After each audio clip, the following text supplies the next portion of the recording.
Hey guys, so today we're going to change the oil in my 1.1 Peugeot 205. Got a few things that I need here. So I've got a 10W40 oil, the correct new fuel filter, got the handbook to see how much oil I need to put in once the sump is drained, some ratchets set there, and I've got my drain pan so I can get all the old oil in there.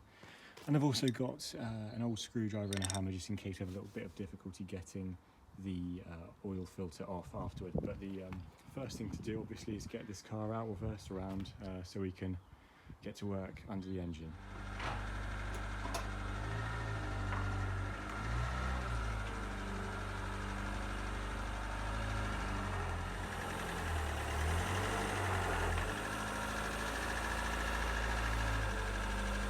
Okay, so I'm doing a bit of a bootleg job, so I don't really have the right jack stands for this. So what I've just done is reversed it from the garage. You've got a little bit of a ledge there.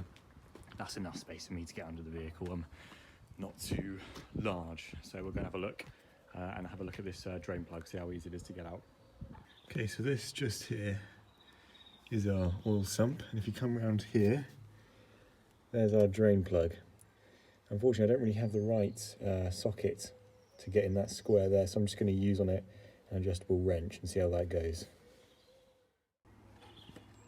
So I've just loosened the plug, so I'm going to bring my pan under here and then just do the rest by hand so that I don't lose the plug in the catch can. There we go, that's the old oil coming out. Quite dark, so you obviously understand why we're changing it. So whilst the oil is draining out, you can see this is our sump plug. Obviously we've got the washer just around here, and ordinarily you should really change that every time you change your oil, but this one's in pretty good condition and the car doesn't really see too much mileage, so this time I'm not going to change it because it was changed last time. Okay, so I'm just going to put this plump back in.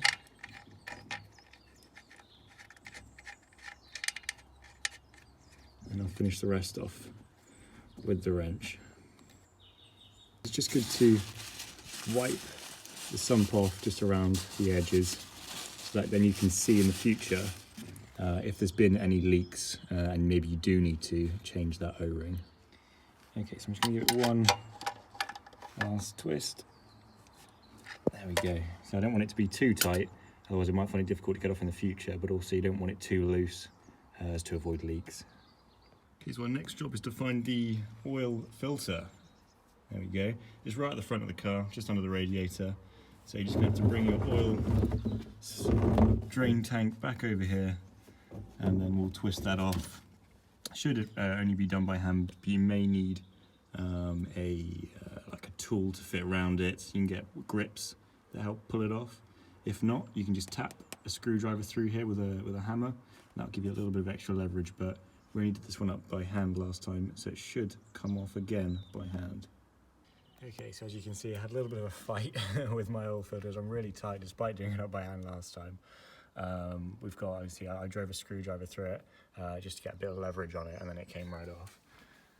If we just have a look under here, you can see I've now twisted on the new filter. And now we're just going to have a little look in the owner's handbook to see how much oil we need to fill the car back up with. Owner's manual, I believe it's page 68. You can have a look here. So this is in litres. So we have changed the filter and we've got a TU engine, so we need 3.5 litres. So in the TU engine, this here is our oil filler cap. So we can just crank that open and that's where our oil is going to go. So I'm going to use a filter just to help get me in so I don't spill anything. See, but I've just marked just there, that's 3.5 litres for us. Put all of our oil in. So our thing to do is pull the stick out. I'm going to wipe it off and then check again. And here we go. So as you can just see, the oil is right at the top, which is perfect.